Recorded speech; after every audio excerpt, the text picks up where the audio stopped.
ahora sí.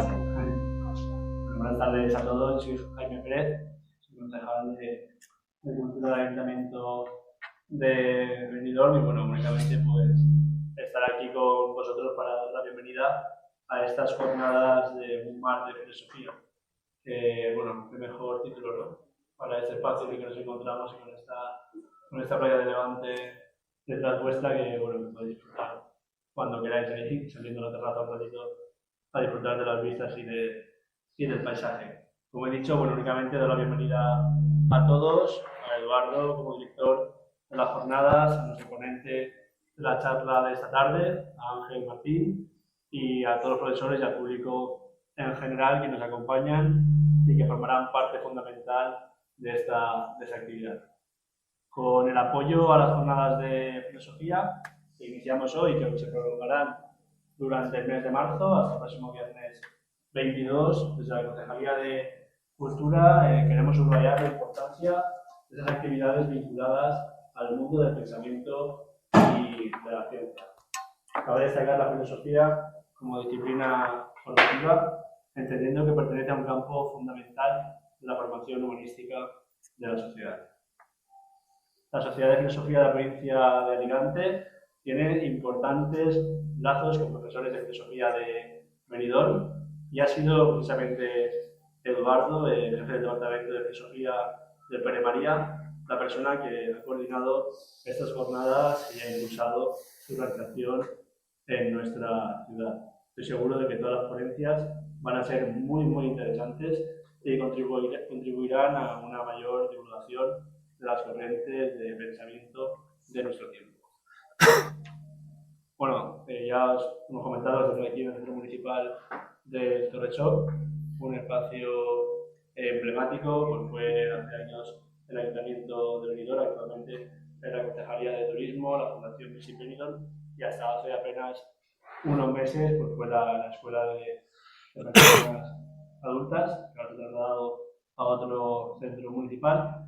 Y bueno, pues estamos muy contentos, muy satisfechos de poner a disposición vuestra para que podáis disfrutar de estas jornadas, de estas 6 ponencias que tendremos desde hoy hasta el próximo día 22. Y bueno, en nombre de la Concejalía de Cultura y del Ayuntamiento de Benidorm, pues también estará a vuestra disposición para vuestras acciones que queráis hacer de aquí en adelante para que se conozca más el mundo de la filosofía en Benidorm y cada vez pues tengamos aquí más público y más gente que gracias a vosotros pues piense un poquito en todo esto. Yo, pues, si os digo la verdad, me quedé en segundo de bachiller en Platón, Descartes y lo de siempre. Muy bien. Pero bueno, será un placer escucharos estos días. Muchas gracias. Muy bien.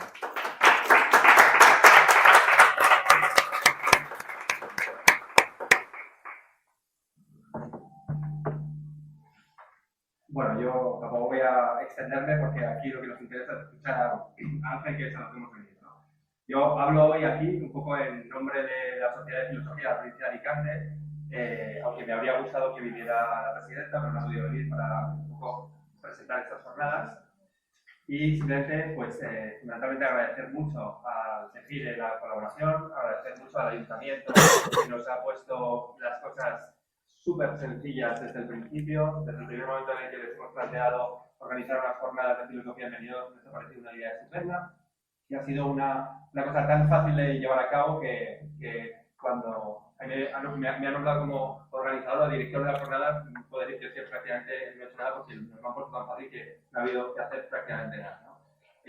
Somos conscientes de que la filosofía es una disciplina que no es fácil para trasladar al público en general. Sabemos que hay profesores de filosofía aquí que pues van a disfrutar de las charlas porque son unas charlas estupendas las que están programadas, pero también la intención de la Sociedad de Filosofía no es que la filosofía se quede exclusivamente en el único ámbito de la discusión entre profesionales de la filosofía, sino que la filosofía también se pueda abrir al resto de las personas y la conversación acerca de ideas no sea una cosa de profesionales de la filosofía, sino del público en general, ¿no? Porque la filosofía en realidad nos interpela a todos.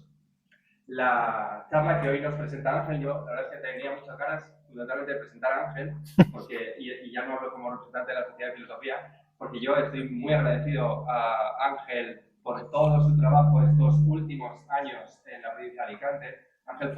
Ángel y Eduardo, que está en el público también, Eduardo Martín, fueron los que pusieron en funcionamiento la Sociedad de Filosofía a la que yo llegué por casualidad, y desde que llegué no he dejado de disfrutar y aprovecharme de todas las cosas que llevan haciendo un montón de años, ¿no? Yo creo que no solo yo, sino en general la provincia de Alicante tiene mucho que agradecer a la Sociedad de Filosofía y especialmente a vosotros dos por todo el trabajo que habéis hecho y seguís haciendo, aunque ahora habéis pasado generosamente el testigo a una siguiente dirección que tiene una tarea muy difícil, y es estar a la altura de todo el trabajo y todas las cosas y el entusiasmo que habéis puesto en difundir la filosofía de la provincia, ¿no? Por eso creo que yo desde aquí tengo que agradecerte a ti, a Eduardo y a toda la sociedad pues la oportunidad de todos estos años que nos habéis dado para disfrutar a mí y a muchas personas en la provincia, ¿no?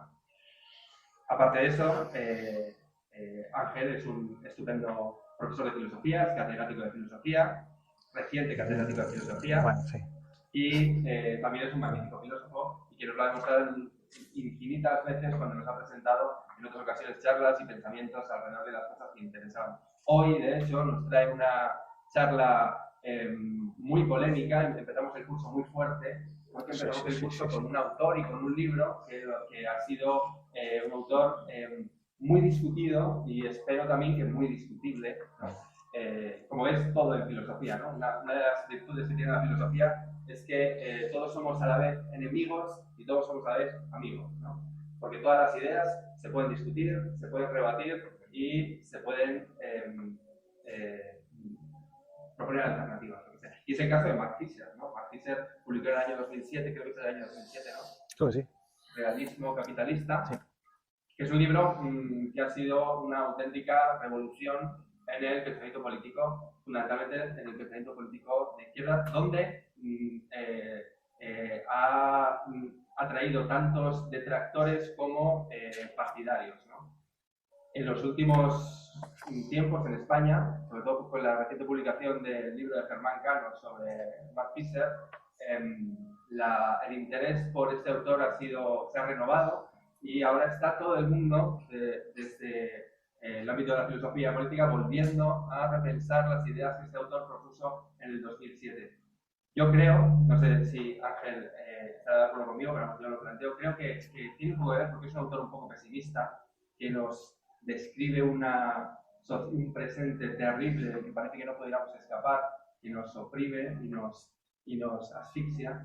Y yo creo que esta renovación del pensamiento en España, del interés por Mark Fisher en España, tiene un poco que ver también con el panorama político que hemos vivido en los últimos años, ¿no? Hemos vivido en los últimos años como ha habido una auténtica revolución en la política, surgiendo nuevos partidos, proponiendo a veces parecía que nuevas recetas, que también eran viejas recetas, y parece que esa burbuja que creció, pues se ha desinflado, se ha pinchado en los últimos tiempos.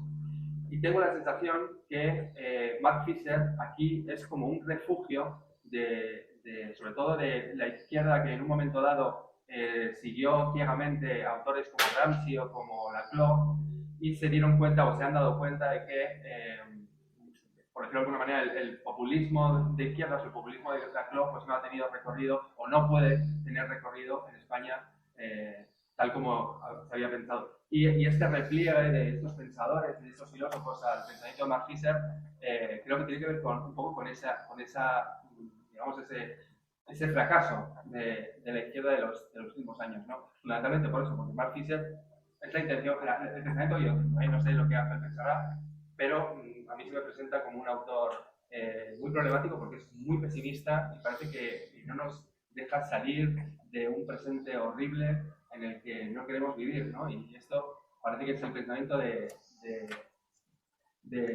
los que ya no encuentran alternativa, ¿no? No lo sé. Muy bien. Creo que Ángel ha leído muy bien a Mark Fisher. Estoy seguro que él tiene una actitud filosófica y, por tanto, crítica y analítica respecto de este autor, y nos lo va a presentar Yo creo que magníficamente. Ya no digo más porque yo tengo un día para aburriros con mi charla y hoy le toca a Ángel. Muchas gracias. Muchísimas gracias, vamos. Muchísimas gracias.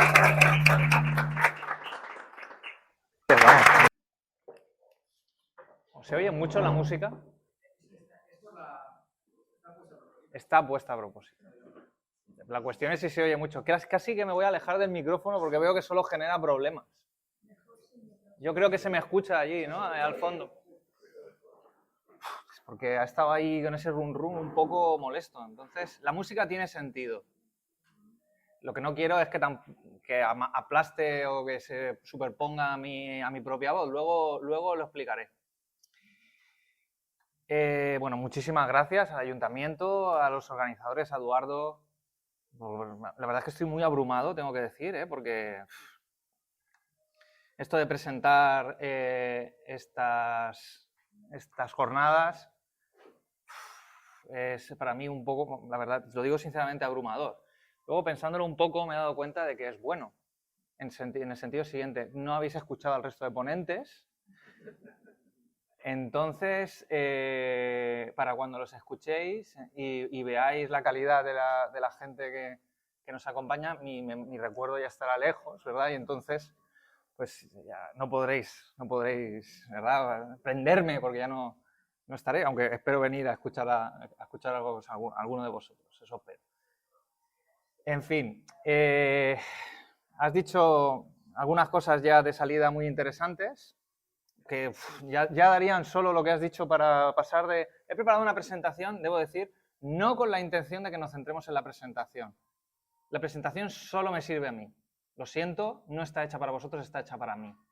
Una de las cosas que critica Fisher es la, ¿cómo lo llama? Microsoftización de la realidad. En el sentido de que parece que los aparatos tecnológicos, y esta ya es una tesis que vamos a desarrollar mucho, parece que empiezan a sustituir a las personas, la comunicación empieza a estar sobrepuesta por encima del intercambio de la comunicación humana, y yo creo que uno de los responsables de esta transformación es las presentaciones en PowerPoint. Y bueno, también lo piensa así Fisher, pero también es verdad que yo lo he necesitado porque estamos hablando de un autor que es totalmente abrumador. Voy a explicar por qué. No sé si lo habéis leído. Entonces, el objetivo de mi charla va a ser sencillamente ofrecer unas mínimas coordenadas para aproximarse a Mark Fisher, para que lo leáis. No me voy a centrar en realismo capitalista, me voy a centrar en el conjunto de artículos que está recopilado en español en la editorial Caja Negra, que se llama K-Punk, que son 3 volúmenes, que recopilan el blog, las entradas del blog que tuvo Mark Fisher durante mucho tiempo. Además, este blog es algo muy interesante porque tiene mucha relación con lo que nos ocurrió a nosotros. Es decir, nosotros formamos parte de una sociedad de filosofía, teníamos un blog, vivimos la época del boom y de la explosión de los blogs, de esta forma de comunicación novedosa, tan fresca, tan directa, que permitía los intercambios, el diálogo, el debate, la argumentación, y que luego llegó a un colapso crítico brutal y se transformó en una red casi de trolls crítica que actualmente ya no se llama Twitter, se llama X, que yo creo que es la que ha venido a reemplazar lo que en su momento era un cauce de comunicación bastante importante. Fisher vive ese momento, transmite esas crisis a las que se va enfrentando en el blog y llega un momento en el que lo cierra, porque ya no dice que no es tolerable, tiene una serie de entradas al respecto muy interesantes. No voy a poder entrar en todo, voy a entrar en muchas cosas y lo que voy a hacer es recomendaros algunos, las entradas, los artículos más interesantes de K-Punk. Es verdad que evidentemente voy a hablar de realismo capitalista y de algunas otras de sus obras, pero ya digo que eminentemente va a ser esto de K-Punk. El título, segundo como farsa y luego como sitcom, evidentemente es una alusión a, bueno, pues a Marx, ¿verdad? Todos más o menos lo conocemos. Y lo he puesto aquí con la idea de transmitir algo que ya has insinuado tú, Eduardo. La idea de que ha habido un determinado modelo crítico de la sociedad del siglo XX, fuertemente basado en la tradición marxista, que entra en crisis. Entra en crisis y yo creo que el gran receptor en el Reino Unido de esa crisis post-moderna, por utilizar esta palabra, es él. Sin duda es Mark Fisher. Hay otros, pero creo que él es el que lo transmite de una forma más especial y más significativa. Voy a hablar, y voy a hablar de muchísimos otros, vais a ver. Entonces, la idea, mi ideal, mi imaginación, me construí la siguiente idea. Este es el momento en el que confundo al Mark Fisher, publicador del Millonario Instantáneo, con el Mark Fisher filósofo. Y toda la charla, imaginaos que fuera sobre el Mark Fisher de las leyes espirituales de la riqueza, el secreto más antiguo del mundo. No se ha cortado la imagen, porque se ve que hay algún problema. Pero lo habéis llegado a ver, que es lo importante. Está guay. Es que hay un autor que se llama igual y que escribe sobre cómo hacerse millonario. No es el Mark Fisher, por desgracia, del que voy a hablar, aunque sí que tiene mucho que ver con lo que dice este señor, ¿no? El verdadero genio reside en la simplicidad, en fin, cómo hacerse millonario. Esta es un poco la idea. No voy a hablar de ese Fisher, por desgracia. Esa charla se va a quedar en ese multiverso, dentro de alguna posibilidad, en las infinitas variaciones del multiverso. Voy a hablar de este Fisher en estas líneas, la presentación. Voy a hacer una pequeña biografía, hablar mucho de las influencias, hablaré algo sobre las obras, plantearemos algunas ideas básicas y luego nos iremos a las conclusiones. Dicho esto, Fisher no es un autor para adultos. Sus ideas son duras, son difíciles, son exigentes desde un punto de vista intelectual. Y además tiene algunas cuestiones de carácter biográfico y personal que añaden dureza a la exposición que voy a hacer, ¿vale? Entonces hay ideas, imágenes, sonidos que pueden herir la sensibilidad, ¿vale? Como vais a ver a continuación, ¿vale? La cita más conocida de Fisher no es suya. Es más fácil imaginar el fin del mundo que el fin del capitalismo. Yo cuando la primera vez que escuché a Fisher, de hablar de Fisher fue sobre esta frase y sobre este libro de Realismo Capitalista, que no es suyo. El libro sí, la cita no. Él la remite a Zizek, en efecto, que lo que hace es tomar a su vez una cita de Jameson, correcto.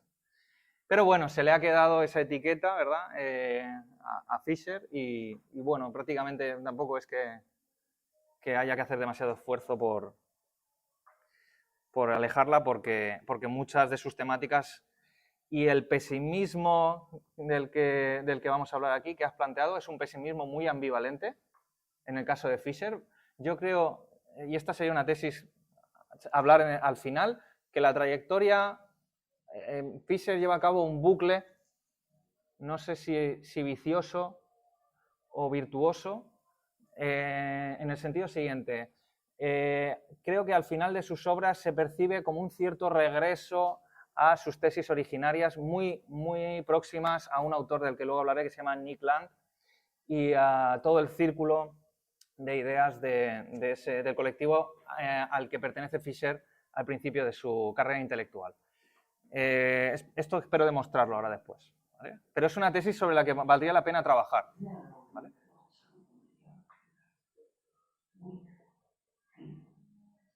Esta cita de Margaret Thatcher es fundamental. La debilidad y me sale en valencià, el ser feble, ¿no? La falta de fortaleza, ¿no? Porque Margaret Thatcher va a representar para Fisher un movimiento crucial de la historia del Reino Unido, en particular cuando termina con las huelgas de mineros en 1985, perdón, lo cual representa para Fischer un momento totalmente, como diría Koselleck, ¿no?, a caballo entre dos realidades, digamos una moderna y una posmoderna. Es una transformación a un entorno postfordista donde domina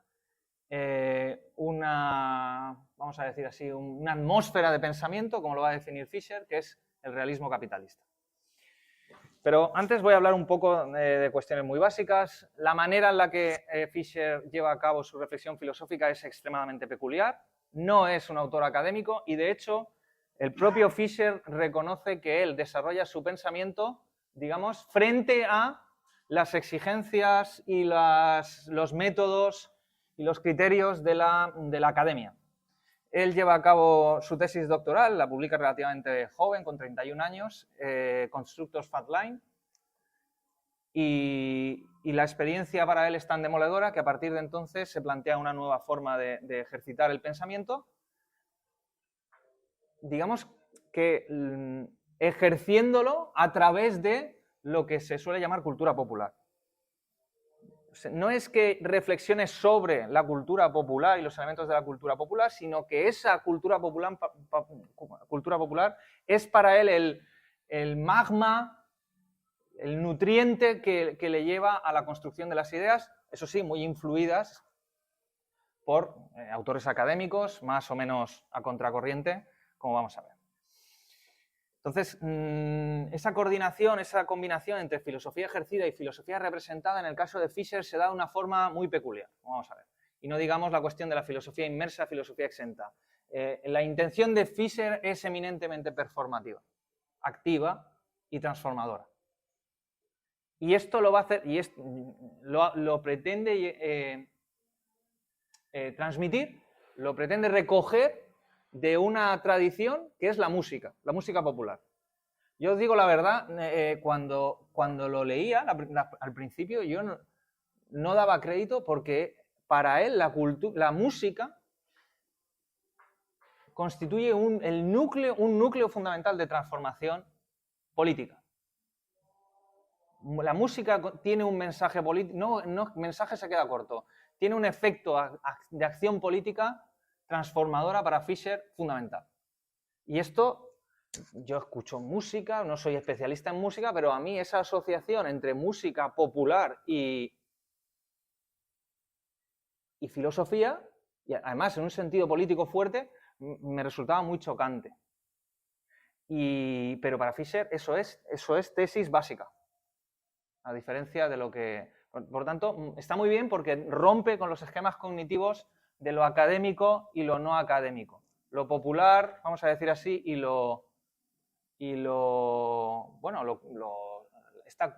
esta cierta idea de una cultura superior. No me resisto a mencionar, hay un momento en el que habla sobre, dice, ojalá llegue el momento en el que los académicos dejen a Hölderlin y tomen a Lovecraft como referencia para sus reflexiones. No sé si sabéis quién es el escritor Lovecraft, autor del terror cósmico, un escritor pulp totalmente, ¿no? Pulp, o como se pronuncie. O sea, entre comillas, popular. ¿Vale? Sí, muy barroco, porque él es muy peculiar, pero al fin y al cabo es un escritor totalmente, vamos a decir, fuera de los cauces de la alta literatura. Pues lo mismo se podría decir de la música popular respecto a la música, entre comillas, culta, ¿verdad? Hay momentos en los que habla de algunos grupos musicales de su época, ahora comentaré algunos, y los compara tranquilamente con Stockhausen y con la alta, entre comillas, la alta cultura. Entonces, este aplanamiento, esta flat line, podríamos utilizar su expresión, es muy chocante, muy chocante. Cuando lo lees es una sensación de que tiene la inmensa capacidad de, a partir de un motivo que te parece totalmente trivial, construir una reflexión filosófica increíble que que tiene sentido y que tiene te afecta directamente. Y esto es verdaderamente fascinante y yo creo que es uno de los motivos por los cuales más llama la atención. Estoy, por ejemplo, pensando de una reflexión de una película totalmente, una película de Hollywood sin ningún valor, Terminator, pero no Terminator Genesis, ¿verdad? Una película que es basura directamente, pues él consigue exprimir esa obra y mostrarte ideas absolutamente fascinantes. Y eso tiene un mérito para cualquiera que le intenta reflexionar. Y claro, ahora mismo hay tanto dentro de la producción cultural contemporánea que la verdad es que uno podría tomar el modelo de Fisher e invitar a reflexionar a partir de sus ideas sobre todo lo que se produce. Aunque vamos a ver que mucho esconde un pesimismo mayor incluso que el de Fisher, como vamos a ver. Bueno, lo de realismo capitalista ya lo vamos a comentar. La depresión, los estados patológicos y los trastornos mentales van a ser una de sus problemáticas fundamentales. La cuestión de voy a pronunciarlo a la francesa, ontología. Esa ontología francesa, jauntología lo traducimos nosotros, pero realmente Derrida pretende que sustituya la concepción clásica de la ontología. Y luego, una conversación, no está aquí José Antonio Cuenca, un compañero de filosofía que es una máquina, una vez hablando con él sobre el tiempo, hablando sobre por qué esta obsesión tan compulsiva que hay en el presente sobre las películas de viajes en el tiempo, desde Regreso al Futuro en adelante. Y en aquella conversación yo me planteé, no llegaba a entender por qué esa obsesión tan compulsiva de los viajes en el tiempo. Y entonces esta charla realmente pretende responder a esa pregunta en una conversación con él. Vamos a ver si lo conseguimos. Esta es una mínima biografía. Nace en el 68, ni más ni menos, una época, un momento icónico, en Leicester. Pasa una juventud difícil, tiene unos estados de depresión, trastornos mentales significativos durante su juventud. Difícil, ya digo. Pero lo que le marca, digamos, a él personalmente, y vamos a ver que esto de lo personal y lo social están muy vinculados para Fisher, es la huelga de mineros del 84-85, pertenece a un grupo musical brevemente, The Generation, de generación, en el 94, va a la Universidad de Hull, eso está mal, literatura, falta una T ahí, estudia literatura y filosofía, en el 96, no en el 86, hasta el 96, quiero decir. Forma parte del CCRU, Centro Cibernético, de un grupo de filósofos que estudian desde la cábala hasta la cibernética, literalmente, pasando por la literatura, una mezcla muy heterogénea, donde destaca una figura, un intelectual que se llama Nick Land, no sé si lo conocéis. Es un autor extremadamente polémico. Si Fisher es polémico, Nick Land sería ya el límite superior, ¿verdad?, de un pensamiento, luego comentaré algo, complejo. Después de publicar su tesis doctoral, empieza con el blog de K-Punk. En el 2008, no era el 2007, era el 2008, justo con la crisis realismo capitalista, y termina suicidándose Fisher en el 17. He dicho antes que para él lo personal es social, lo social es personal. La cuestión del suicidio es con la que vamos a acabar. Este es un ejemplo de entrada del blog K-Punk. No lo voy a leer. Aquí muestra o habla sobre cómo fue objeto de abusos sexuales después de salir de un hospital psiquiátrico, y cuento esto no por ningún interés morboso. Estos son los 3 libros publicados sobre el blog de Fisher. No está, este artículo no está. Y hay algunos otros que tampoco, y lo cual ya mosquea. Mosquea, porque claro, tú esperas que la recopilación de artículos, aquí hay otro, Los fantasmas de mi vida, que también es una recopilación de artículos, tampoco está. Entonces, hay algunos artículos, por ejemplo, hay otro del que hablaré más adelante, que tampoco, que escama, te fuerza a ir al blog, que es muy poco atractivo de leer, pero que por otro lado puede mostrar alguna riqueza, alguna perla escondida que se desconoce, que habría que alcanzar. Y digo esto, lo digo por una peculiaridad. Vivimos en un mundo donde una de las características de la realidad es que ya no tenemos la opción de perder cosas. Parece que todo lo tenemos a nuestra disposición. Ahora no me están grabando, la presentación esta está guardada en internet, parece que todo lo tenemos a nuestra disposición. Y sin embargo, no hace ni 20 años y ya empiezan a disolverse la proximidad, ya empezamos a alejarnos del contacto con determinadas producciones, determinados sistemas de comunicación, como son los blogs, que ya veis que es algo muy simple, lo cual me hace pensar que quizá ese acceso o esa permanente presencia de las cosas no es tal como nos gustaría pensar. El efecto del tiempo, muy relacionado con lo que estáis escuchando ahora, por mucho que queramos, no hay una circularidad total. Ahora lo explico esto. Para Fisher se da un momento, una brecha entre la modernidad y la posmodernidad, que coincide con esto que llamamos sociedad tardocapitalista, sociedad de la información, sociedad del conocimiento, el paso del Fordismo al postfordismo, se puede decir de muchas maneras, dependiendo del intelectual de turno. Para él no es una cuestión intelectual, sino que es una cuestión histórica. Es el momento de la victoria del thatcherismo y de su sucesor, que sería el de Tony Blair, el blairismo, como he dicho, marcado por las huelgas mineras del 85 y por dos fenómenos más, que no sé si supongo que los tendréis en la memoria. Cómo se transformaron los estadios de fútbol después de la tragedia de Heysel. Murieron 91 personas aplastadas.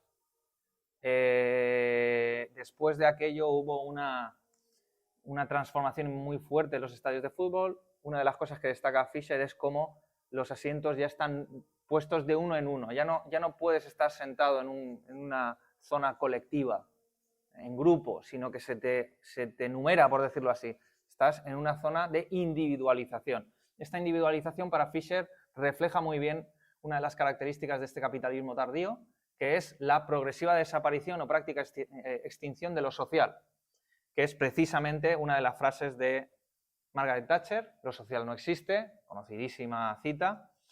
Junto con esta otra, la verdad es que Margaret Thatcher hoy en día sería carne de memes, es una cosa brutal, ¿no? Rajoy se queda corto en comparación con lo que soltaba Margaret Thatcher en su momento. Su gran éxito, su gran triunfo fue, dice en una entrevista, Tony Blair y el nuevo laborismo, dice. Es decir, un laborismo que ha renunciado a los objetivos, por decirlo así, utópicos del laborismo anterior, digamos, más duro, más transformador y, digamos, menos comprometido con el neoliberalismo, que va a ser lo que se termine, desde su punto de vista, imponiendo. El tercer hito histórico en que reflexiona Fisher es la prohibición de las raves. Creo que se pronuncia así. Las raves son fiestas fantasmas, no sé ni cómo decirlo, música, gente que se reúne en un momento dado de forma totalmente underground para compartir música, experiencia y en muchas ocasiones drogas. Hubo una ley de 1994 que las prohíbe. Aquí tenéis un pequeño cartel que muestra los efectos demoledores de las raves, en particular del uso de las drogas. Y hay una cosa que me fascina de Fisher, que es no solo lo que cita, sino lo que omite. Esto es algo que, porque claro, ¿cómo es posible que en este contexto un autor inglés no conozca o no mencione, conocerlo lo tenía que mencionar, no mencione Trainspotting? Una obra literaria y cinematográfica que me parece que directamente relacionada con las preocupaciones de Fisher, pero no lo hace, al menos yo no lo he encontrado.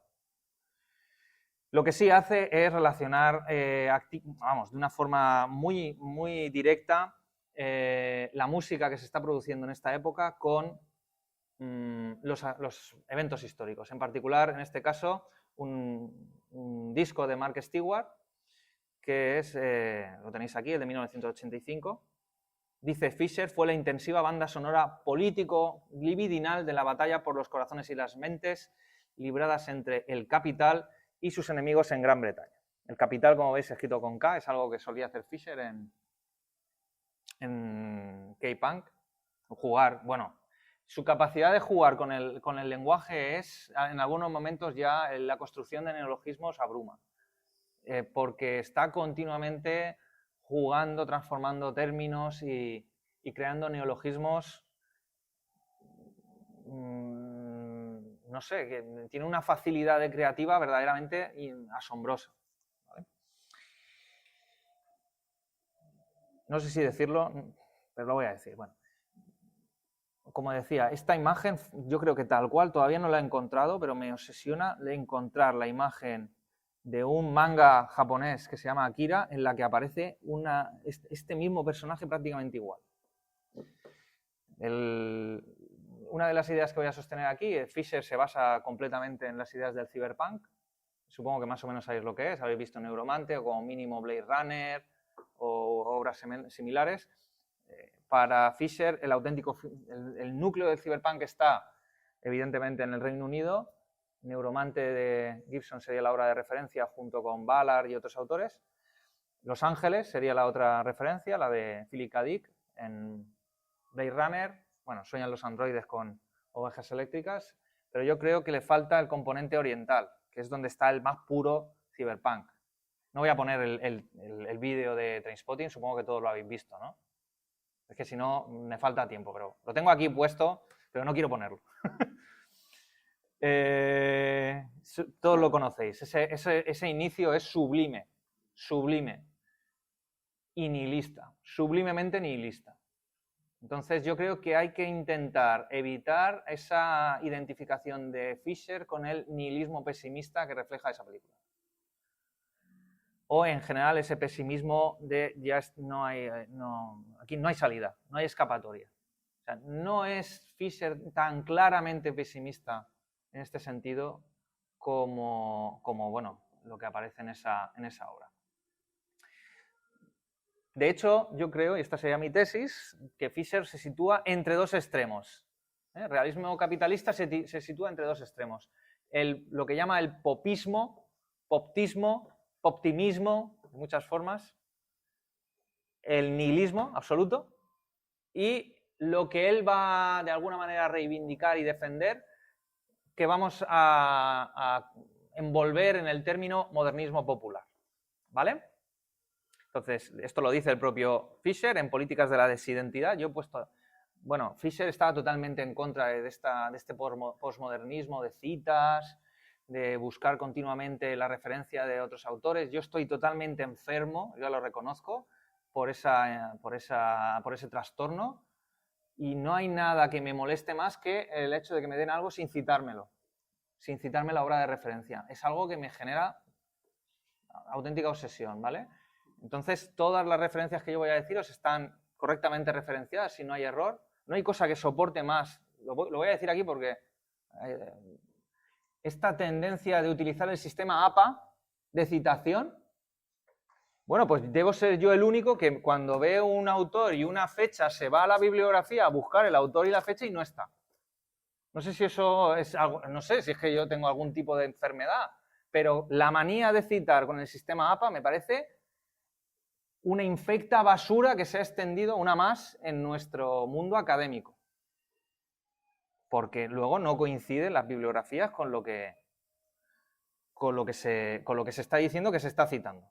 Entonces, yo lo tengo ahí puesto. Invito a quien sea a que lo busque y me corrija. Dicho esto, cierro este momento de terapia que os lanzo aquí sin motivo prácticamente.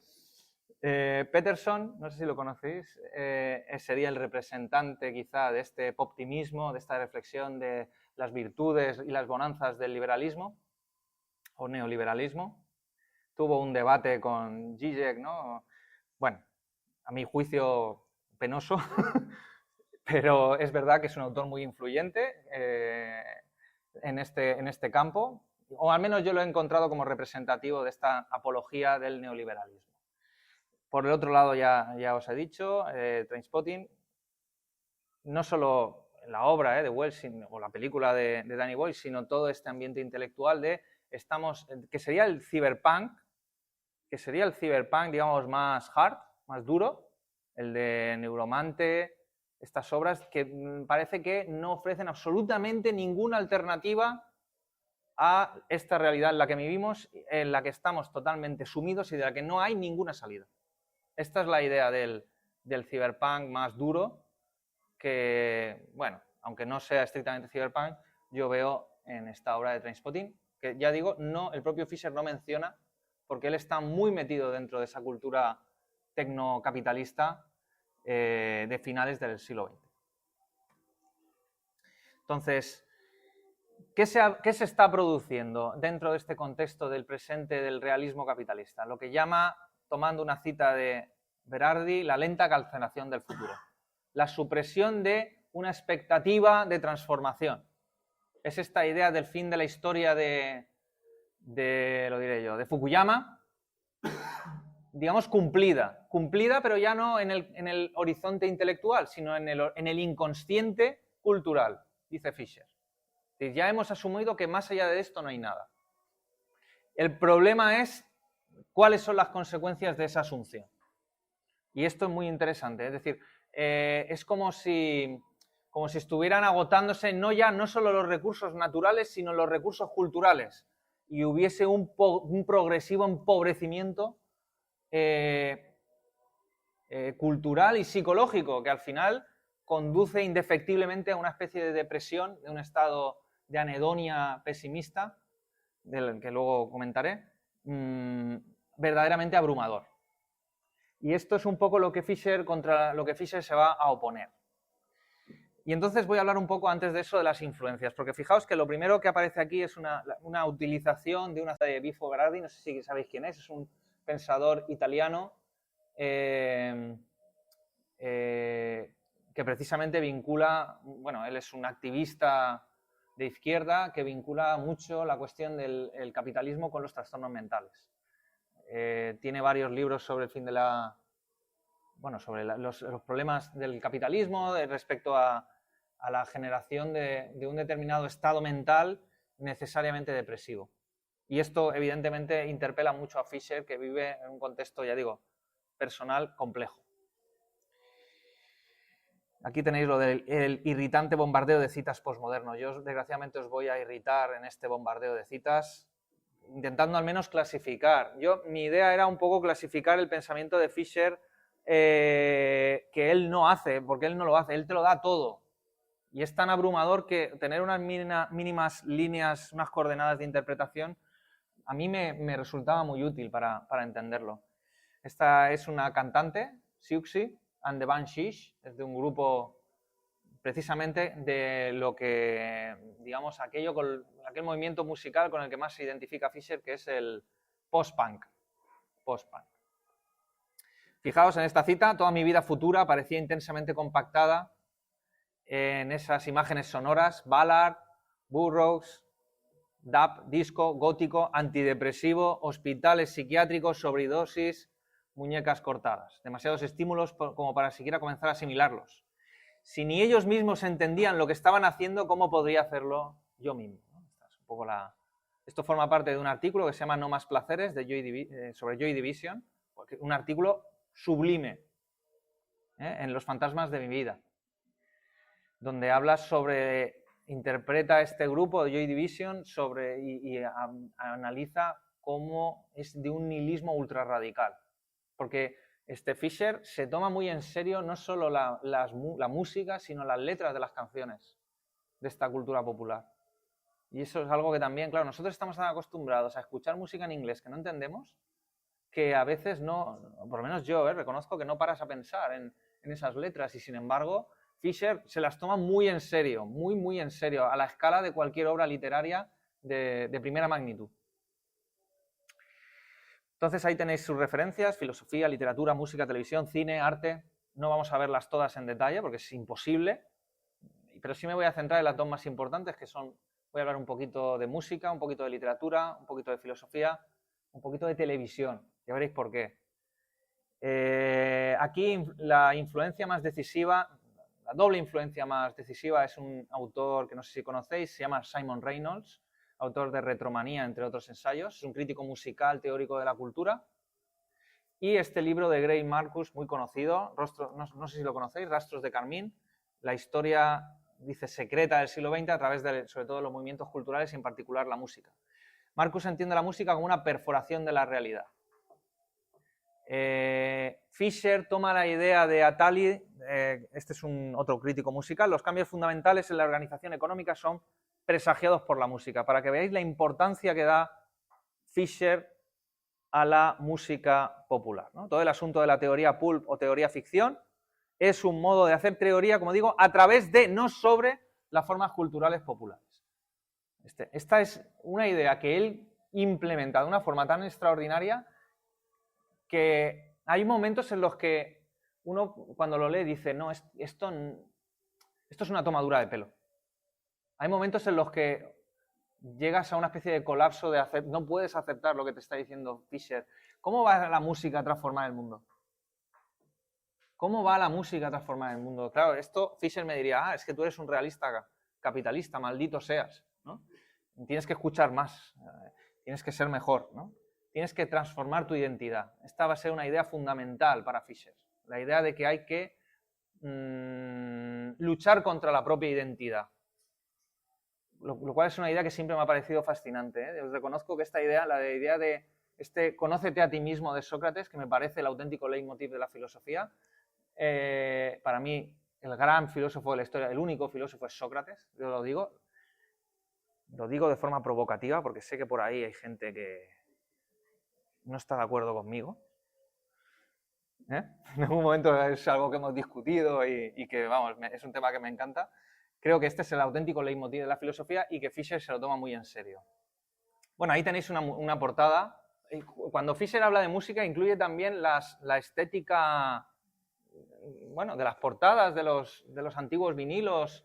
Toda esa cuestión es algo que forma parte de la cultura de la que habla modernista, ¿verdad? De la que habla Fisher y que le preocupa y a la que atiende activamente. Esta es la portada del disco City of Goblins de The Fall, otro grupo post-punk fundamental. Bueno, luego hablaré un poco de esto. Tengo aquí unas cuantas citas, no os voy a leer enteras, ¿vale? Porque si no esto sería eterno. Pero, en definitiva, esta cita viene a avalar lo que estaba tratando de transmitir, de que la música es un espacio de lucha contra el dominio del capital. Un determinado momento de la industria musical. Ese momento se hunde, por decirlo así, ya por situarlo más o menos en el siglo XXI, con el dominio de la cultura esta pop. El predominio de la cultura pop, que es el de la MTV, el de los Grammy, que dominan los medios de comunicación. Esta música dominante, Taylor Swift y todo esto. A Taylor Swift también le dedica a Fisher una reflexión en un momento.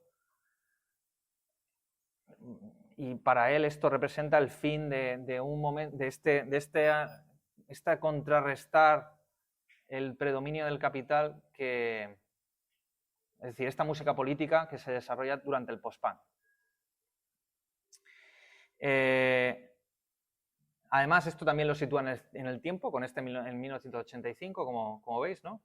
La deflación de la conciencia y este imaginario derrotista, no se puede hacer nada, no podemos cambiar el mundo, drógate, trata de narcotizarte porque la cosa está muy mal. El consumo de antidepresivos creo que está en máximos históricos. O sea que lo que dicen no es ninguna locura descabellada. ¿Vale? Entonces, yo he hecho aquí una pequeña división otra vez de los tipos musicales que analiza Fisher, creo que esto es bastante útil. Ahí tenéis el libro de Reynolds, Post-Punk, junto con Retromanía, creo que son dos de los grandes libros de crítica musical de Reynolds, en este sentido de crítica musical, digamos, potente, ¿no? Político. En primer lugar, estamos hablando de esa música política representada por el post-punk. El punk lo ve como el momento negativo, ¿verdad?, de demolición, y el post-punk como un momento de, digamos, constructivo, de búsqueda de alternativas que, por desgracia, no van a llegar a producirse. Unas alternativas que son obturadas por el neoliberalismo. ¿Vale? La crisis de transición la representa Joy Division. Es el estado depresivo del realismo capitalista. Y después de este momento de crisis tenemos dos movimientos que son el popismo, o poptimismo, populismo, de vez en cuando lo llama de una manera o de otra, representado por la cultura lat, que llama Fisher, y los dos grupos que menciona él directamente son la mítica polémica entre Oasis y Blur que hubo en su día, que para él es una farsa absoluta, y la música pop en general. Es verdad que hay momentos en los que habla del arte pop y contempla algunas cosas, hace algunas finuras y precisiones que vale la pena leer, porque no es tan absoluto como puedo estar tratando de transmitir. Hay momentos, por ejemplo, una de sus obras, una de las máximas apologías que lleva a cabo Fisher, la hace respecto a Michael Jackson, el gran representante, el síntoma mismo del capitalismo.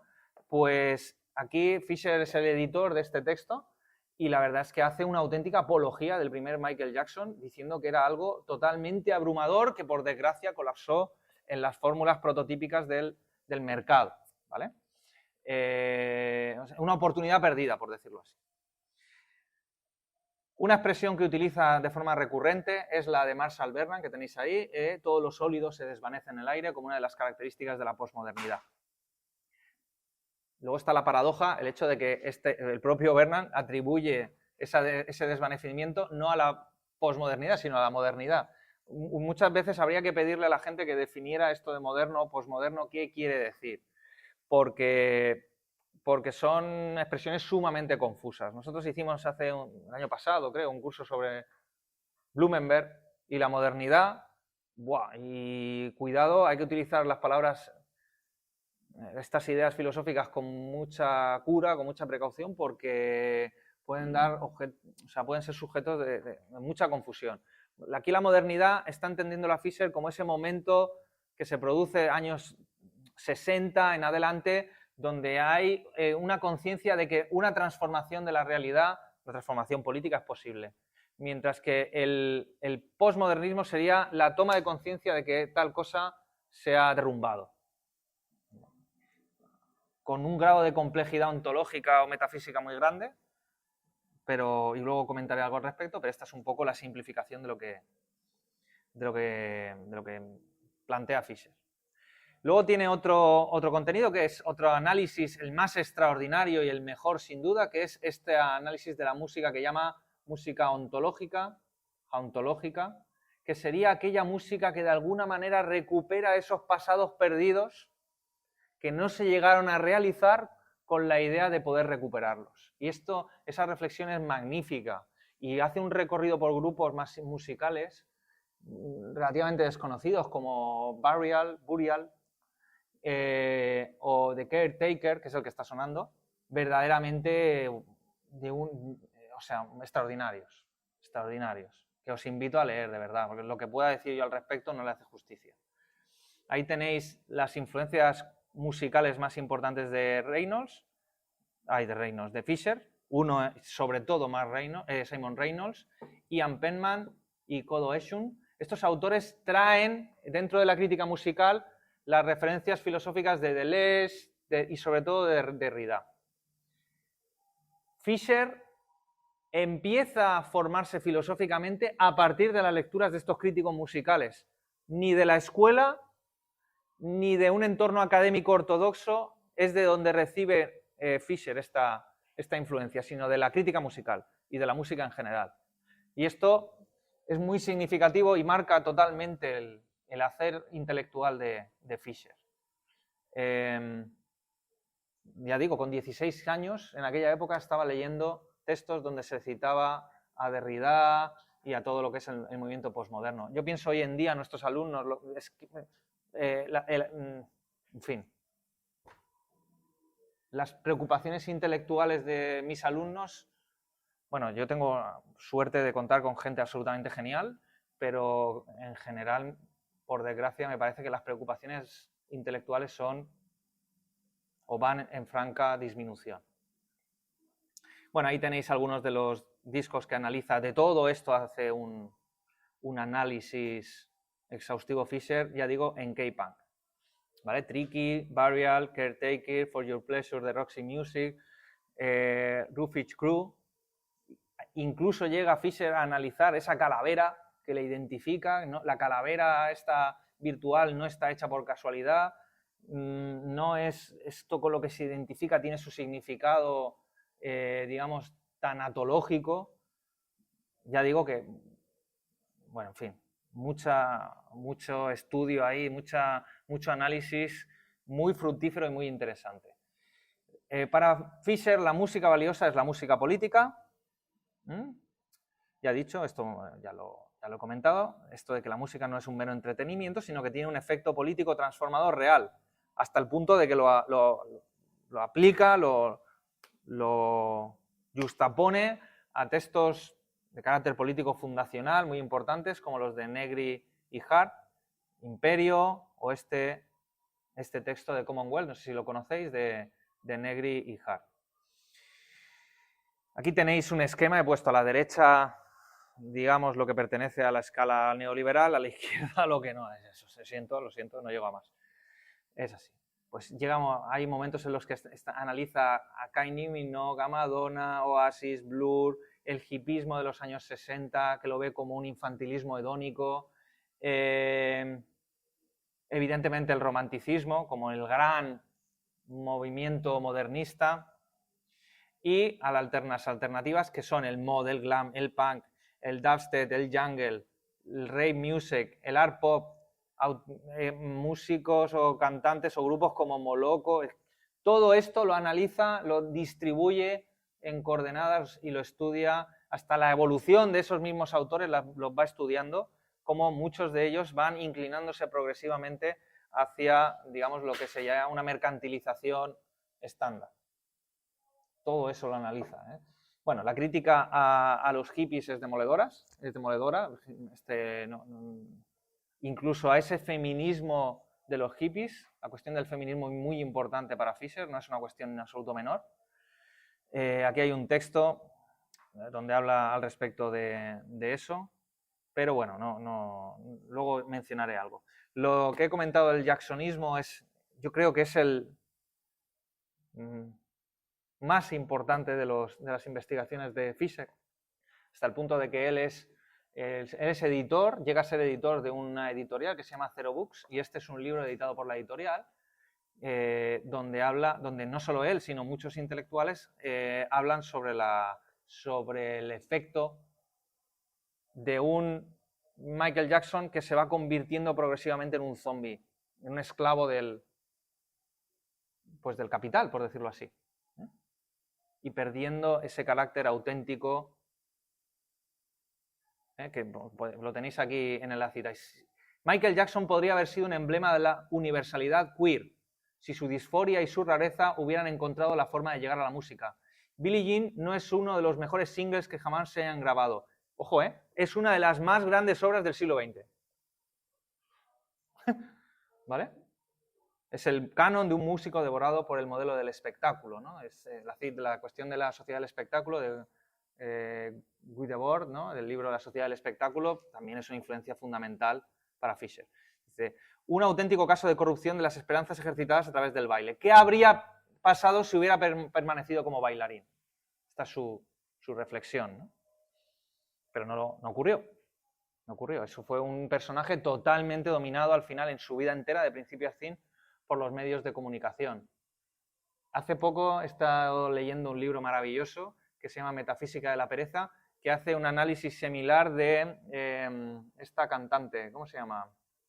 Britney Spears, que sería una especie de equivalente de una chica joven, ¿verdad?, que absolutamente toda su vida estaba controlada por medios de comunicación. Llega un momento en el que eso colapsa, claro, completamente, en un trastorno, en particular cuando se va a rapar el pelo y luego le retiran su propia tiene que estar controlada por un tutor, que es su padre, es decir, cosas totalmente surrealistas. No es de Fisher, pero es muy fisheriano, la verdad. En el caso de la televisión, bueno, pues la verdad es que la BBC es mucha BBC. La BBC en los 60, 70, 80 es una cosa brutal, de calidad, y lo analiza muy bien Fisher. En particular, pues series como Sheffield and Steel, yo ni la conocía, donde habla sobre los viajes temporales y de cómo se llega a la estasis, que es, digamos, contemporánea. Nigel Kneale, el autor de una obra que yo amo, que es Experimento Quatermass, no sé si la habéis visto, y toda la serie de Quatermass, que es sobre ciencia ficción, por decirlo así. La vida orgánica como pliegue de la inorgánica, esta es una idea que obsesiona a Fisher, muy vinculada a Deleuze y Guattari, Mil Mesetas, El Antiedipo y esas obras.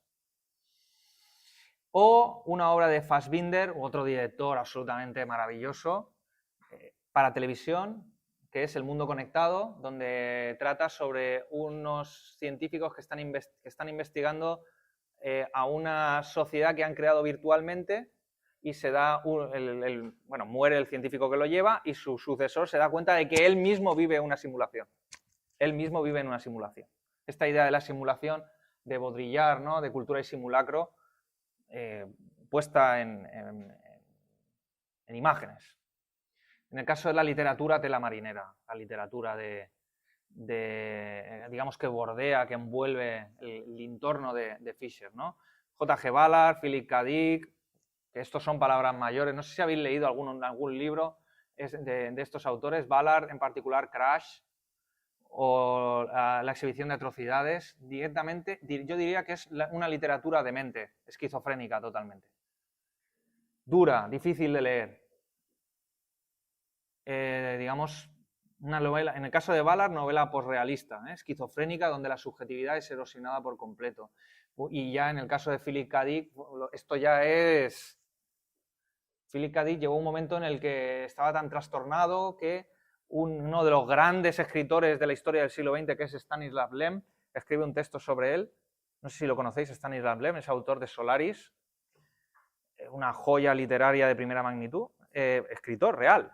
Pues Philip K. Dick se pensaba que eran los soviéticos que estaban tratando de captarle.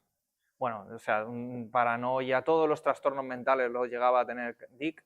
Ahora mismo, creo que recientemente han traducido una recopilación de textos donde él habla de sus obsesiones. Tipo trastornado, obsesionado con la idea de que el imperio nunca terminó, de que vivimos literalmente en una simulación. William Gibson, Cyberpunk duro. Y ahí detrás lo tenéis. Bueno, una literatura más de carácter histórico, GB84, Un mundo de miedo y pavor, donde analiza esta obra de David Pearce, basada en ese momento histórico tan importante para él. Y La revolución electrónica de Burroughs. He citado esta obra porque es la más influyente, donde esto es literalmente una guerra de guerrillas a través de la tecnología. De otro que Burroughs, que también bueno, mejor no hablo de su biografía porque es demoledor. Gente que plasma, digamos, en letras sus trastornos mentales, ¿vale? En el caso del arte, no sé si conocéis a Richard Hamilton, un artista que, bueno, es el que, según el propio Ballard, le induce a la escritura. Este aire, este movimiento de transformación, de búsqueda, de ansia de transformación de la realidad, ¿vale? Yo aquí he puesto lo que creo que le falta a Fisher, que es el estudio del manga japonés. Estas son obsesiones. Yo cuando tenía 16 años leía estas cosas. De verdad creo que a Fisher le falta ese componente de ver toda esta construcción, porque claro, ¿qué país hay más tecnológico? ¿Qué país ha fusionado más la tecnología con la realidad que Japón? Ninguno, yo creo. Pero bueno, esto ya son mis obsesiones, no las de Fisher. Filosofía. Aquí tenéis unas imágenes, todos lo conocéis, Blade Runner. Es maravilloso cómo verdaderamente fascinante cómo Fisher reflexiona sobre la contraposición entre modernidad y posmodernidad a partir de la diferencia entre Descartes y Spinoza. Evidentemente pensando en el Spinoza de Deleuze. Ironías o maravillas de la realidad. Sobre Spinoza se ha hecho este año un curso, ¿verdad? Y creo que en la última charla se trató sobre esta cuestión, la interpretación deleuziana de Spinoza. Creo que se habló sobre ella y la crítica a esa interpretación de Vicente Serrano, ¿no? Serrano en su libro. Arián también presentó la de Arián también. de Deleuze fue la que ella presentó. Muy bien, muy bien. O sea que eso estará disponible en breve en el canal de la sociedad. O sea que, en fin. Básicamente la idea de Fisher, muy ligada a Nick Land y este colectivo, es el hecho de que digamos, ¿cómo digo esto? La conciencia es un resultado del cuerpo, de la corporalidad, de lo material. Que no existe tal cosa como la conciencia. Y esto creo que es una idea que tiene unas consecuencias políticas muy significativas. Creo que si te tomas al pie de la letra, y esto sería un motivo para hablar después, voy a ir cerrando, no existe algo así como la agencia política. Las máquinas tienen la misma agencia política que los seres humanos porque estamos todos muertos. Esta no es tesis mía, sino de Fisher, basado, ya digo, eminentemente en Nick Land. Estas son las influencias filosóficas principales, sobre todo pensamiento francés. Su tesis doctoral, Deleuze, Guattari, Baudrillard, Derrida, estos son los autores de referencia. Evidentemente el marxismo, la escuela eslovena, no sé si lo conocéis, a Zizek y Župančič, ¿cómo se pronuncia esto? Correcto. Župančič, ¿no? Sí. Pocas referencias a autores clásicos, reflexión sobre el feminismo, Donna Haraway, Wendy Brown, Manifesto Cyborg, ahora diré algo al respecto. Aquí tenéis las referencias. No sé si conocéis el movimiento aceleracionista, este deseo de la Unidad de Investigación de Cultura Cibernética de llegar mediante el desarrollo tecnológico a una superación del presente en el que nos encontramos, basado en un texto de Marx y otro de Nietzsche. La ilustración oscura de Nick Land, que son un pensamiento totalmente... Es que no sé cómo describirlo. Yo cuando lo leía diría, esto no puede ser verdad, que haya gente que lo defienda. Una búsqueda de la superación de la democracia, buscando un modelo social neocameralista. En algunas de sus obras defiende esto, la necesidad de que hay que superar esta realidad capitalista, esta coordinación entre capitalismo y democracia en el que nos encontramos, a través de la tecnología. Sadie Plant, que es la auténtica autora que le mueve a él, digamos, a dedicarse a la filosofía y que es la fundadora de la Unidad de Investigación de Cultura Cibernética. Este texto que tenéis ahí, el de Continuous Contact de 2005 de Kay Pang, tampoco está en la recopilación. El papel fundamental de la reflexión feminista para Fisher, en la medida en que supone un esfuerzo de oposición a esto que llama él la óptica patriarcal, como veis, espectacular, o sea, del poder, el ejercicio del poder. De Gilles Deleuze os recomiendo especialmente, Fisher se basa eminentemente en el postscriptum a las sociedades de control, esta diferencia que establece Deleuze entre sociedades disciplinarias y sociedades de control, que sería el postfordismo. Ya he dicho, Deleuze y Guattari, si no habéis leído, yo me renuncio a tratar de exponer a estos autores, ¿vale? Lo dejo para gente más competente que yo. Jameson sí que es un autor que le influye mucho, sobre todo con el tema de la nostalgia y el pastiche. La nostalgia como una de las consecuencias del pensamiento posmoderno, la continua búsqueda de repetición asociada precisamente a esa cancelación del futuro. Y ahí es donde entra la cuestión de los viajes en el tiempo. Por eso la obsesión de los viajes en el tiempo, donde el modelo sería Regreso al futuro. Jameson analiza Regreso al futuro, analiza Star Wars, que realmente son antiguos cómics o modelos del pasado decorados con la fastuosidad de los efectos especiales. Pero que es una recuperación continua, espectacular de ese pasado y por lo tanto un progresivo agotamiento de la proyección al futuro. Esto para Fisher es fundamental. El caso de Freud, luego diré algo si me da tiempo, peculiar, sobre todo la cuestión de lo raro y lo... lo raro no, lo diré yo. El psicoanálisis, lo ominoso, lo siniestro o lo ominoso, depende de cómo se traduzca. Lacan, otro autor que me niego renuncio a exponer, sobre todo la cuestión del gran otro, sobre todo Fisher lo utiliza como recurso retórico, más que entrar fuerte en su interpretación. Hay autores como Fernando Castro, que ha hecho varios vídeos sobre Fisher, donde cuestiona las interpretaciones que tiene Fisher en algunos momentos, pero no se trata tanto de criticar sus concepciones o su recepción de Lacan o de Deleuze, sino de ver cómo los utiliza. Los utiliza como recurso retórico. Por ejemplo, dice que el gran otro, uno de los problemas de los movimientos identitarios contemporáneos es buscar el reconocimiento del gran otro capitalista. Cuando realmente lo que hay que tratar, para él lo fundamental es romper ese predominio del neoliberalismo, ¿vale? Lo real es aquello que toda realidad debe suprimir. En este caso la realidad sería el realismo capitalista. Lo real sería lo que hay detrás, eso imposible de pensar, que es lo que va a tratar de afrontar Fisher. No sé si habéis visto la película de Florida Project. Creo que refleja a la perfección lo que es esta idea de hiperrealidad de Baudrillard, esto de que vivimos en un simulacro. Bueno, vivimos, esto es mucho decir, sobre todo en los países más avanzados, en este caso en Estados Unidos, sí que se podría un poco ya aproximar. Yo creo que aquí siempre hay una exacerbación un poco de ciertas corrientes que luego a lo mejor no se corresponden realmente con todo el espectro social o político de un territorio como es Estados Unidos. Pero bueno, esto ya es un tema para después. Espectro desde Marx, que es una obra fundamental por lo que toca la ontología.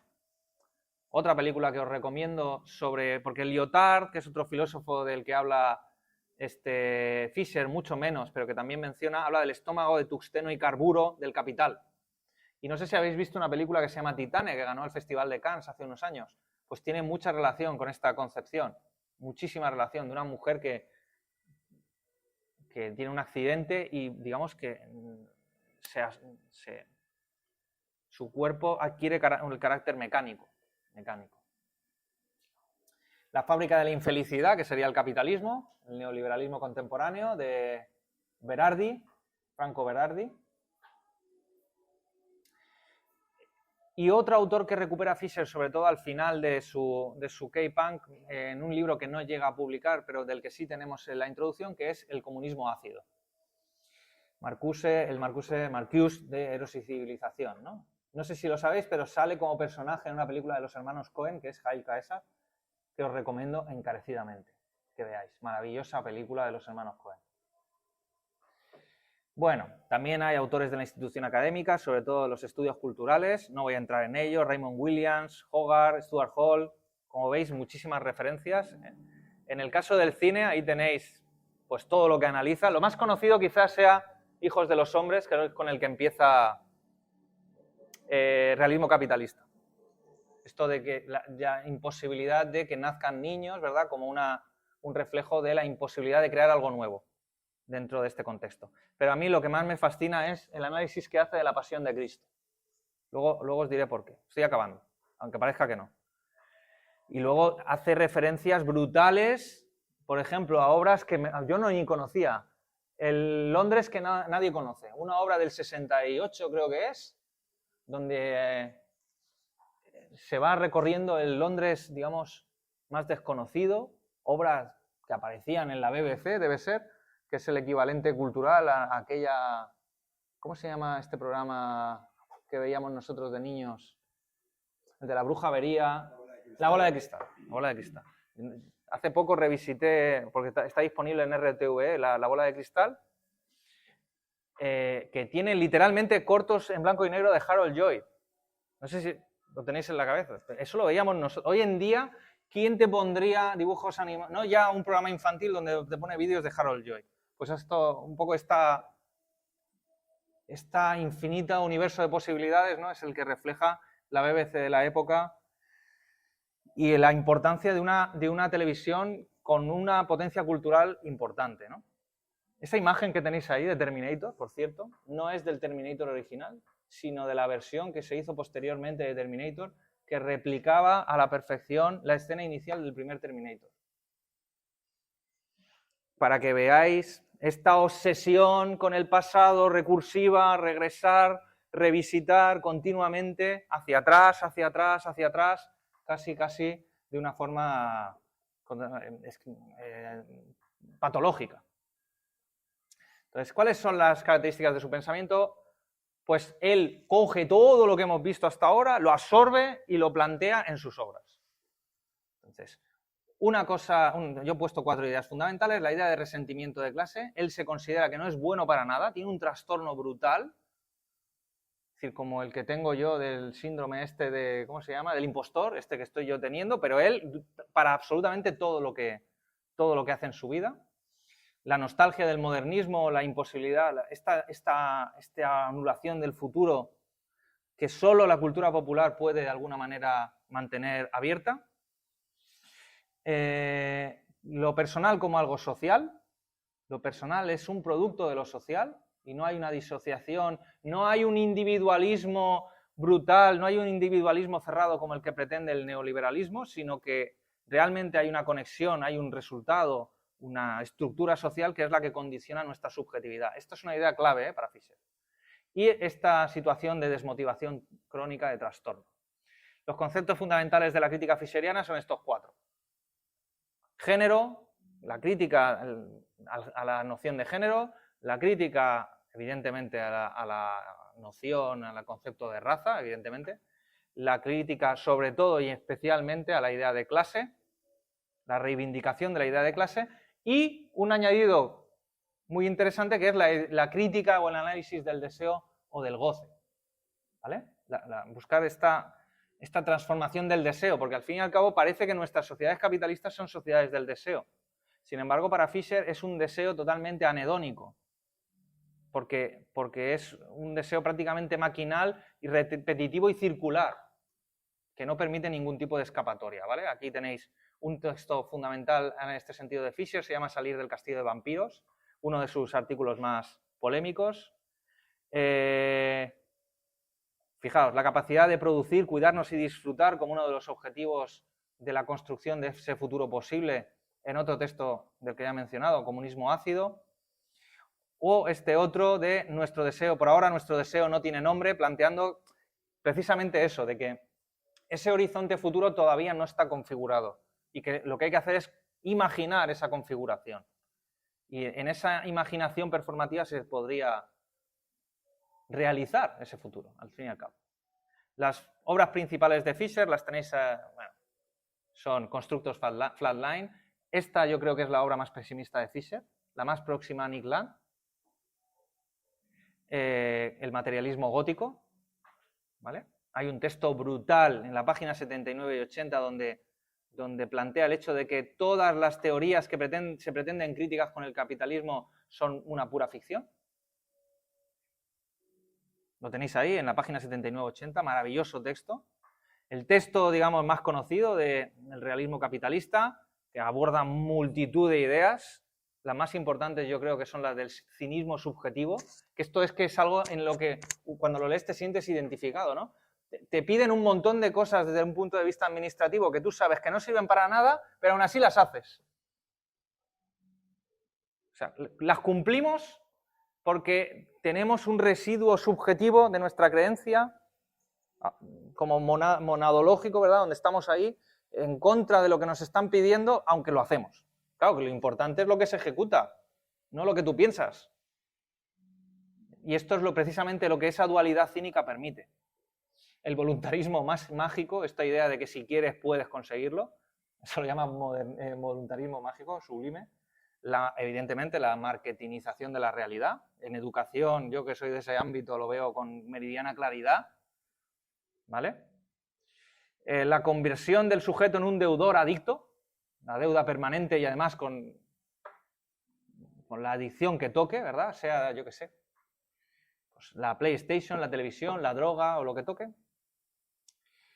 El análisis que hace del estalinismo de mercado, cómo el mercado se convierte en el gran regidor de la realidad. la disfuncionalidad psicológica que semejante modelo comporta y lo que conlleva el auge de la industria farmacéutica, consumo de drogas legales o ilegales. El fentanilo, sabéis que por ejemplo en Estados Unidos es un auténtico problemón que tienen, pero es que el consumo legal de drogas no le va a la zaga, porque el consumo de antidepresivos también es brutal. Sobre todo la cuestión de la individualización del trastorno. Si tienes un problema, un trastorno mental, es un trastorno tuyo, subjetivo, que hay que tratar psicológicamente, no una cuestión social que se queda bloqueada. Y lo que llama la supernani marxista, ¿no? Que es una idea brutal, esta distinción entre el público y el consumidor, ¿no? Una cosa es el público, es decir, fomentar la capacidad crítica, y otra cosa es el consumidor, puro y duro, el consumismo. Bueno, K-Punk, todo lo que he comentado y todavía más. Mirar, bueno, una idea que me parece sublime y muy contemporánea es esta idea de que hoy en día mirar es trabajar. La mirada forma parte del tejido productivo. Lo que estamos mirando, es decir, ahora hay una auténtica competición mercantil por nuestra atención. Ahora ustedes en este momento están consumiendo, hay un coste de oportunidad entre estar atendiéndome a mí o mirando el móvil. Instagram, los Reels, Facebook, TikTok, los Shorts de YouTube, porque ya YouTube es demasiado largo, ahora están de moda los Shorts.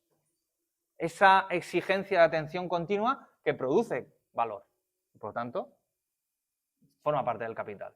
Esta idea me parece maravillosa. Y el análisis que hace de esto, lo diré yo, de El Resplandor, en dos textos distintos, siempre ha sido el conserje y el hogar donde está el espectro. Eso es, de verdad, Fernando Castro no le convencía mucho el texto, de este segundo, el hogar donde está el espectro, pero a mí me parecen absolutamente sublimes. La idea de que esta película representa esa vuelta continua, ese eterno retorno en el que se encuentra Jack Torrance en El Resplandor, en esta obra, ¿verdad? Donde además es totalmente, lo que ocurre es espeluznante, porque no se sabe quién controla aquello.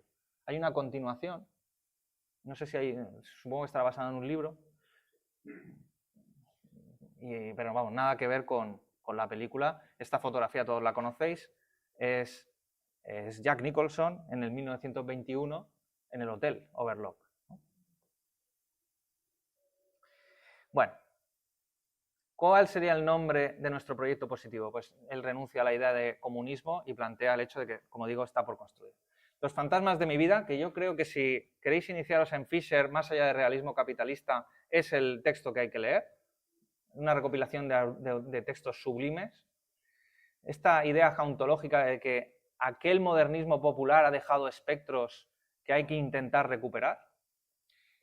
Fijaos en esta cita. La perspectiva revolucionaria sobre las luchas de raza, género y sexualidad, dice, excede ampliamente la demanda por el reconocimiento de las diferentes identidades. Se trata, en última instancia, del desmantelamiento de la identidad. Es decir, solo se puede lograr una transformación real en la medida en que estemos dispuestos a subvertir, vamos a decir, nuestra identidad, lo cual es siempre muy difícil, porque siempre estamos muy cómodos dentro de nuestro yo. Acaba de publicarse un texto que se llama Deseo postcapitalista, no lo he leído, acaba de aparecer en castellano, muy interesante ver qué dice en las últimas clases antes de suicidarse, y yo recomiendo de verdad un texto sublime que es Lo raro y lo espeluznante, con él voy a acabar. Aquí hace una crítica de lo ominoso de Freud y habla sobre dos categorías, lo raro y lo espeluznante. Weird en inglés, no sé si lo pronuncio bien, weird, Eduardo sabrá más que yo de inglés, ¿no? Eerie, son las palabras en inglés, donde habla sobre, distingue lo que sería lo raro, la unión de dos cosas que no deberían estar juntas, de lo espeluznante, que es la falta de ausencia o la presencia, es decir, el contacto con lo desconocido. Y esto me parece fascinante porque son las dos categorías estéticas que le permiten comprender el capitalismo a Fisher. Es decir, hace un análisis estético de los efectos del capitalismo, que esto yo no creo que es de verdad una cosa verdaderamente fascinante. Dice, el capital es en todos los niveles una entidad espeluznante. A pesar de surgir de la nada, el capital ejerce más influencia que cualquier entidad supuestamente sustancial. Y en ese sentido es algo terrorífico. No es exactamente terrorífico, te hace una distinción entre lo que es terror y miedo, bueno, y espeluznante, como dice aquí. ¿Por qué es importante pensar sobre lo espeluznante? Es una cuestión clave, el problema de quién o qué realiza la acción. Está relacionado con las fuerzas que rigen el mundo y nuestras vidas. El mundo capitalista globalmente interconectado, esas fuerzas no son accesibles a nuestra aprensión sensorial. Yo creo que en esta obra, que en Lo raro y espeluznante, regresa un poco a estas ideas iniciales de Constructors Flatline, regresa a esta tendencia pesimista, a este vivir en ese universo terrorífico del que prácticamente no cabe salida. Hace un análisis de un montón de obras, relaciones de cine, literatura, música, donde va examinando las distintas apariciones de lo raro o de lo espeluznante. Hay un momento en el que habla de Interestelar, no sé si habéis visto Interestelar. Hay un momento en el que la protagonista, que no me acuerdo ahora cómo se llama, hace una especie de apología del amor. No sé si habéis visto ese momento, si os acordáis de ese momento. ¿Cómo se llama la actriz? Bueno, no me acuerdo. No me acuerdo. Anne Hathaway hace una apología del amor que yo siempre la he encontrado totalmente ridícula. Total y absolutamente ridícula. El amor es una fuerza sobrenatural que va más allá del tiempo y de no sé qué. Vamos a ver, ¿qué es esto? San Valentín. Bueno, pues Fisher se toma en serio eso, ¿ves? Es que ahí está la genialidad intelectual está ahí. Dice, no, es que el amor es espeluznante. Es algo ominoso, incomprensible, ¿verdad? Wow. Dramático, de pensarlo, que algo que desborde lo humano, ¿verdad? Es maravilloso. Y termina con esa maravillosa obra, ese maravilloso libro y esa maravillosa película que es Picnic en Hanging Rock. No sé si la habéis visto. Si no la habéis visto, la apuntáis y os regalo eso porque es una joya, ¿eh? Y termino con la cuestión del suicidio. Yo creo que para Fisher, esto lo dice Fisher, lo que tenéis ahí, ¿eh? El suicidio es el acto político decisivo de nuestro tiempo.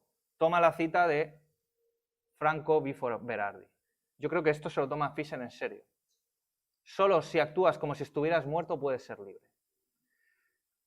En Materialismo Golgótico, que es una obra donde analiza la película de Gibson sobre la Pasión de Cristo, dice que el poder depende de la debilidad del organismo.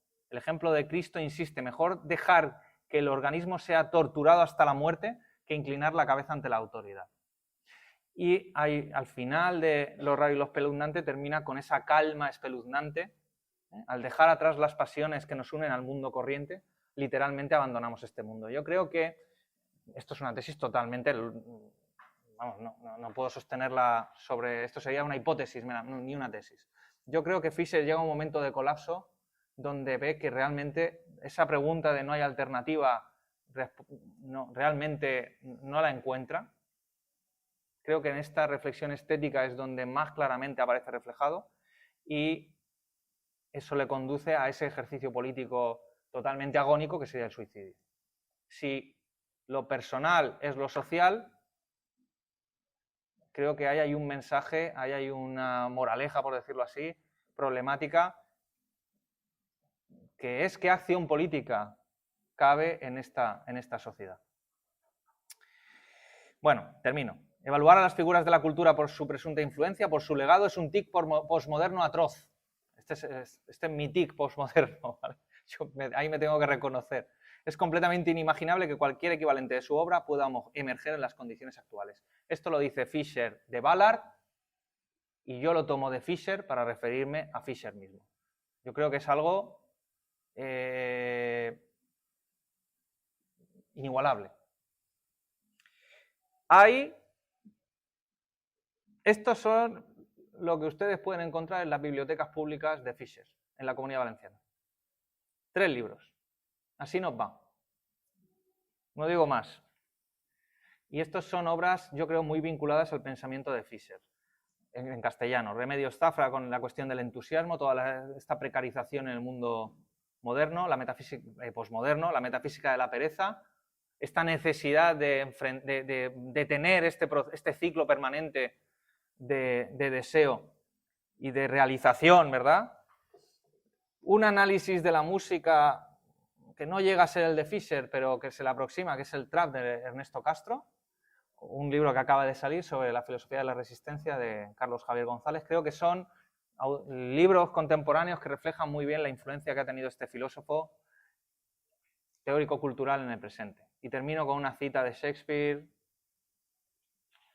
Realmente la cita de Shakespeare viene de Deleuze, del tiempo dislocado, una cita que en Espectros de Marx le sirve a Deleuze para pensar en esta condición posmoderna, ¿no? Y creo que tiene mucha relación con este final de Fischer. Ojalá que esta carne tan firme, tan sólida, se fundiera y derritiera hecha rocío, o el Eterno no hubiera promulgado una ley contra el suicidio. Ah, Dios, Dios, qué enojosos, rancios, inútiles e inertes me parecen los hábitos del mundo. Muchas gracias.